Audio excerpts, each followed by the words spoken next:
Ay maalaa kaninyo ang santos nga ebanghelyo sumala ni San Lucas.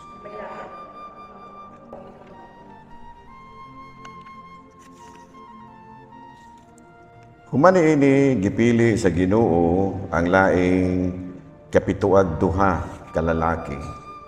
Gipadala sila sa tinagurha aron mag-una kaniya ngadto sa tagsa-tag sa kalungsod ug dapit nga iyang adtuan. Miingon siya kanila, ang anihon daghan apan jutay ra ang mga ngani. Busa pagampo kamo sa tagiya sa anihon aron magpadala siya dugang pang mamumuo nga muani niini.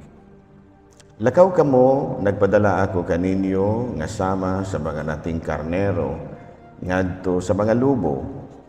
Ayaw pagdala og puntil, sudanan sa limos, sandalyas, ayaw kamo paghulong aron paghimamat kang bisan kinsa diha sa dalan. Bisan diing balaya kamo moabot, unahan ninyo pag-ingon ang panagdait maanian ining balaya. Kung dito may nagpuyo nga mahigugmaon sa pakigdait, ibilin kaniya ang inyong yukbo sa pakigdait. Kung wala, bakwia ang inyong yukbo sa pakigdait. Pabilin kamo ni adtong balaya, kaon ug inom sa ilang idalit, kay ang mamumuo ang ayan gayud nga suhulan. Ayaw balhin-balhin gikan sa usa ka balay ngadto sa lain.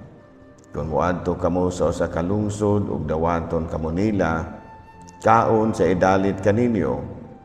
Ayuha ang mga masakiton ni adtong lungsura, sultihi ang mga tao didto nga hapit na moabot kanila ang paghari sa Dios. Apan kung muadto kamo sa usa ka lungsod ug dili kamo nila dawaton didto, gula kamo sa kadalanan ug ingnan ninyo ang mga tao. Bisan ang abog sa inyong lungsod nga mitapot sa among mga tiil, among taktakon bato kaninyo. Apan timani nga hapit na maghari ang Dios. Sutihan ko kamo nga sa adlaw sa paghukom, ang Dios mas maluoy pa sa Sodoma kay niadtong lungsura. Mga igsuon ko diha ni Kristo ang ebanghelyo sa Ginoo. Manglingkod. So mga igsuon, good morning na usab kanatong tanan. Niingon ang atong Ginoong Jesucristo, daghan ang anihon apan jutay ra ang mga ngani. So that is the first point. No, sa ato padaghan kayong mga tawo nga angay ginunta nga malangit apan jutay ra ang mga nag-agni kanila, nagtudlo kanila. Jutay ra ang mga nangalagad isip mga itawag na itong mga tig-atiman sa mga anihon. Muna nga daghan ang mga anihon na wala mapusli. No? Naka-impirno pa o sa ato pa na karon nga mga pinulungan. No? Daghan kayong tao nga angay ginutang mga langit apan nga impirno. Kaya jutay raman in taong kayo ang nitabang sa misyon ni Kristo. No, kay si Kristo mao man iyang misyon, di ba? Siya magyud ang pinakamagnani. Siya magyud ang matud pa gitawag na to frontline, na sa frontline siya ang mga ngani. Muna nga nagkinahanglan unta siya o daghan nga mutabang kaniya. No, daghan nga mutabang. Pero usahay, makaingon kita nga ang nitabang pod usahay, no? Nagtuo na pod nga sila na pod ang Ginoo. Ano naman na nahitabo man na dito sa katong usa to? Sukuro bayanihan nga hingingon na kuno ha, kuno. Primero, nagtinabangay pa to sila. Sila si Jaren Skilario mga kauban at tinabangay sa mga buluhaton. Kini ha, sigon sa taho nga atong nadungog ha. Sigon sa report nga atong nadungog sa TV. Apan nadugay, Niingon na gyud hinuon kini si Senior Aguila o Jerez Kilario nga siya na gyud ang Ginoo. Siya na gyud si Santo Niño. Sometimes ingon po ta ni ana. Mura bang ato ba nga i-assume na kita na pud gyud kumauna gyud pud ko. Malimo ta ba nga mga kuanrata pinalihog. Mga pinalihog ba? Para pamulungon gud nga ang langaw kung makatungtong ganing karabaw magtuo nga karabaw pud siya. Ingon-ingon niya ng istorya ha. Sama sa mga helper sa mga tindahan na madugay mura nagtang-iya. Yan ano. Mas maayo pa magani ang tang-iya kay mo kana bang maayong kinaiya ang mga helper. Mas ngilngig pa man hinuog kinaiya kaysa tang-iya. Murag ingon-ingon ni ana ba. Sometimes we forget nga mga pinalihog ra ta. Mga pinalihog ra ba? Pwede ra po kag wala, pwede ra po kag unaa. Kadili man gyud ikaw maoy pinaka-importante. Gipatabang ra ka ba? Gipatabang ra ka. Muna nga, muna primero natong pamalandungan. No nga kitang tanan atod pa ni Kristo, mutabang ta kay daghan kaayong mga tao mga walay kasal. Muna sila mga alanihon. Daghan kaayong mga tao nga walay bunyag. Daghan kaayong mga tao nga walay simba. Daghan kaayong mga tao nga nagbuhat og dautan. Mga babae nga nagbaligya sa dungog. Mga bakakon, mga tigbutang-butang. Tanan nga mga dili maayo, no? Muna siya mga anihon. Apil unta sa anihon. Pero wala magiyahi. Muna nga kami, karon mga tumis bukid. Nga tumig bukid, hala. Nauhag mi dito kasal, libre. Hasta bunyag, libre. Hasta Buda, libre. Hasta munisipyo, libre. Nga naman, kaya mo malagyan na atong papel sa simbahan. Kita man ang mutabang malagitang Kristo. No, aron pod mahimo bang daghan bang madani. No, kay naa ka sa simbahan nya nagmuro-muro po ka. Muingon man mga tao nga naa magani taga simbahan si simba. Padulay man lagi gihapon kinaiya na ano. Kinsa man in tao ma-attract og simbahan nato ana. Di ba no?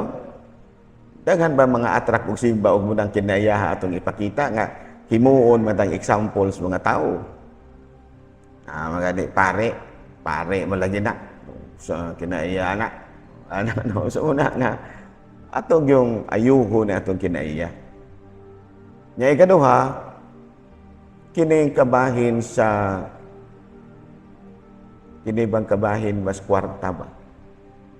Usahay dili at attach gani kakaayos kwarta mawala ang imong kagawasan pagbuhat og maayo. Mawala. Imbis mabuhat kag maayo, dili na lamang kay ngano man attach man kas kwarta. No? If you are a slave by money, dili na hinuong ka makabuhat og maayo kay kwarta man jud lagi nang imuha lagi. Kwarta man jud, kwarta. Naay mga talabangon, di man jud kamo tabang kay dahan pinagkamutan ko na ako ni. Ya ako ra ihatag buyang, ginuong ko. Pero kung dili ka atat sa salapi, kada bang maingon bitaw ka ba nga muingon bitaw ka nga makakita ra pud unya ta. Ngita ra pud unya ta kini ron atong tabangon ni kita labangon man eh. Mamaniroy na ginahanglan. Ato ning tabangon. Ngita ra pud unya ta para ato Ingon ni ana gani imong kinaiya, wala ka maulipong sa salapi. Sayon kaayo alang kanimo pagtabang. Detach ka ba? Do na gyud kay freedom to do good. Pero attach gani ka, maglisod gyud kag buhat og maayo. Maglisod kag buhat og maayo kay ngano man mubabag man gyud na. Mubabag man gyud ang imong mga priority Panalitan ha. Attach kay kana example man gyapon. Attach kay kas imong mga apo. Ikaw mo nabinlan sa imong mga apo. May puruhan nga dili na gilaman puno ka mo simba mada Domingo kay ang imong rason ay sos walay mabinlan sa apo. Dili na lang gyud ko makasimba. See? Nakuan ka na ulipon ka sa imong mga priorities. Dili na lamang Ginoo ka makabuhat og maayo. Diba? Panahon sa eleksyon. Imbis mo pili kag maayo gyud nga kandidato, na gidiktara na manoong kas kwarta. Imbis na nga mo pili ka, dili na lamang kakapili, kaya naulipo na makasalapi. Klaro? O man na, kinahanglan nga wala gyud lain nga imong priority. Kay mangangani, malagita mangangani. Kanang imong garbo, usahay, mo man na usahay makapawala sa imong freedom. Kanang imong kinaiyang di mao. Kung makapawala sa imong freedom, i-detach yun ang imo tanan. Detach na nimo. Kanang imong katapulan, kanang imong paghangulon, kanang imong pagkaisipan, kanang imuhang pagka-garbosa. I-detach na nimo. Kaya kung dili nimo ganin na i-detach, dili na ka makabuhat ug maayo. Mumunay mamahimong babag sa imong kinabuhi. Tama ba? No, daghang kay na yun ana. Sa bada nga ang mga balantayan bantay ra gyud ta. Ado man uban nga dili gyud makadetach sa ilang garbo, dili gyud makadetach sa ilahang kwarta. Ila po ng choice because as human being, kuan man ta, doon naman tayo freedom to choose. Kagawasan ba? O mga taga-bukid, nga dili manulod og simbahan kay mamaligya ra gyud dito sa Tampukon. Naulipo ni sila sa ilahang negosyo nga bulo baligya ng ilahang mga saging, mga tanaw ko. Suspect magitaw pagkaulipona ni mga tawhanan ni. Ngano man. Wala mga simba nga umuto na unaon ni makasimba magidahong giingnan ng mga taga-bukid. Ang uban ninyo bisag pagpanguros na lang, muagid kapilya kay alas 5 kaya ning misa sa San Jose. Tungod kay nagdala na mo anang inyuhang mga bisol, anang inyong mga saging, bisag igo na lamang mo minor og jutay ning inyuhang motor ug manguros mo. Murag malipay na gilamang Ginoo dagay ninyo bisag pa misimba. Usahay kay focus na jud kay inyong una-una na inyong baligyang saging, anang inyuhang baligyang bisol, anang inyong usahay na inyong ipamaligya din na mga sayute. Nga bisag muagi mo sa kapilya San Jose, bisag paglingi na man lang para manguros kay di na may misa dire. Pala si Lord ara gyud ko Lord kay wala gyud ko kasimba kay saong priority magina ko ning makabaligya kog bisol mo gini ako agyon. Di ba? Munay nakapaulipo nimo ng bisola na. Kaya nagsagingan nimo nagaulipo nimo. Nga dili na kahinuon ka makahimog maayo. Klaro? Muna giingon ni Kristo nga, daghan ang anihon, apan jutay ra ang mga ngani. Perting yung daghana. Perting daghana kay anihon. Munang kami mga pare, bate ra gyud man. Bisan sa among mga kahuya, sige padayon ra gyud man. Kaya ra gyud ta na, sa amo man ni ato hala na. Bisan sa mga pagsaway, sige padayon ra gyud ta. Sige na, padayon na dyan naman tayo ni. Kaya nga naman, gamay ra ba yung mangangani? Gamay ra ba yung kayong mangangani nga mangundang pagyunta? May gidangat na to ani. Diba? Klaro? Gamay naman kayo. Sa lungsod, ayungon, usar ba kayo pare? Patulog o upat. Dalas tambo. Ingon ni ana. Muna nga, nanginahanglan yung may tabang. Tala mo, mga lay minister. Tamo, tabang mo. Ados inyong lugar, mapakita mo maayong kinaiya dito. Ang makaingon ng mga tao, sus tanawa na hinimba ko, no? Makaibog ang kinaiya. Pagka mapaubsanon, dimbahon mo gula. Sus, pagka maghihataguna, maglisang kas kinaiya ba nga, labihan ka maayo, Diyos kaya nabali naman noon, maingon naman noon, so, simba-simba hilad kay kinaiya no, unsa naman ibayahan ang tao ni. Unsa man dagay tumungin niya pagsimba? Lingaw-lingaw ra dagay niya ang pagsimba dagay, wa man gyud mausog yung kinaiya. Mas maayo pa manoon ta din hinga. Wala ti simba-simba kay murag napati silingan gini siya wa man silingan eh. See? Imbis nga mamahimo kang example sa mga tao nga ma-attract og simbahan, ay nagpalayo na lamang Hinuon kaysa simbahan mo ras maghihapon lagi na kinaiyan. Pero para nasayo po na. Nasayo po na sila ana. King ano man, ang ilahang gikuha ag base kini mahinuong wala mausog ning kinaiya. Nganong kada may inyong kuha ag base? Kaya nas luyo muna'y kuhaan ni mong base. Si Kristo mo'y kuha ag base. Dili pa di akab, dili ka na mga nanimbahay din na. Dili. Si Kristo mo'y kuha ag base. Siya mo'y himuon ni mong point of reference. Dili na siya mao, dili na mao nga.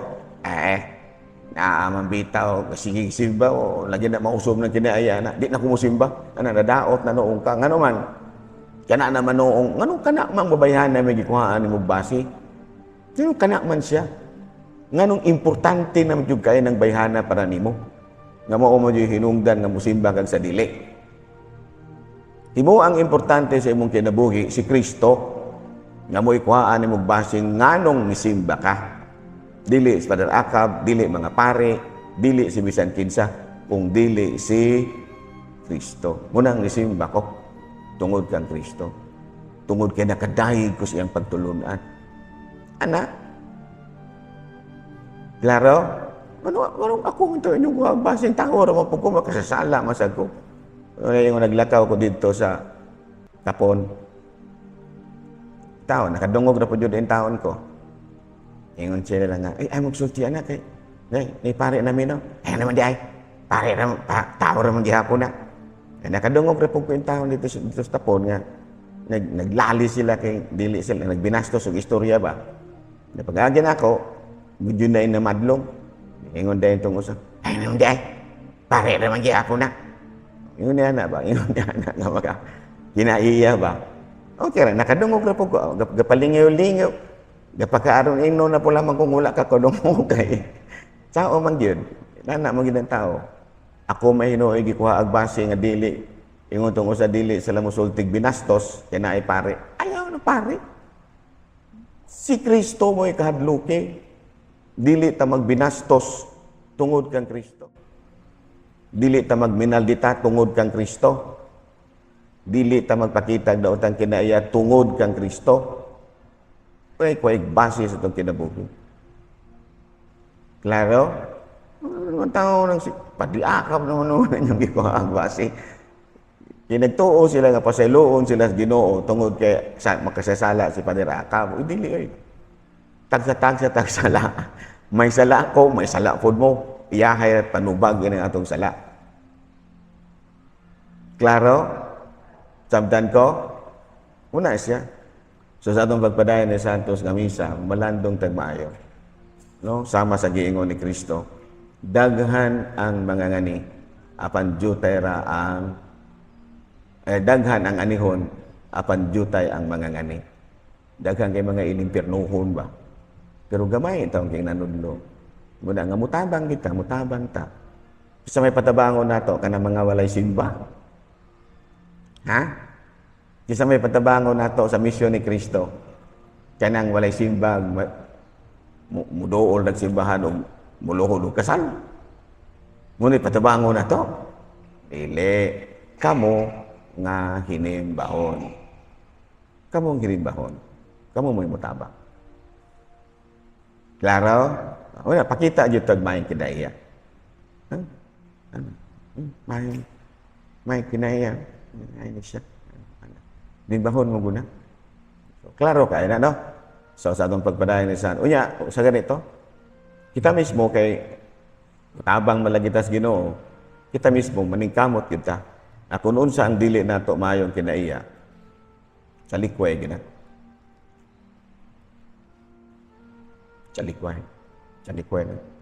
Ayaw na ng kinayaan mo di mao. Yung mga nganir na baka. Mga nganir. Manindog palihog. Moingon.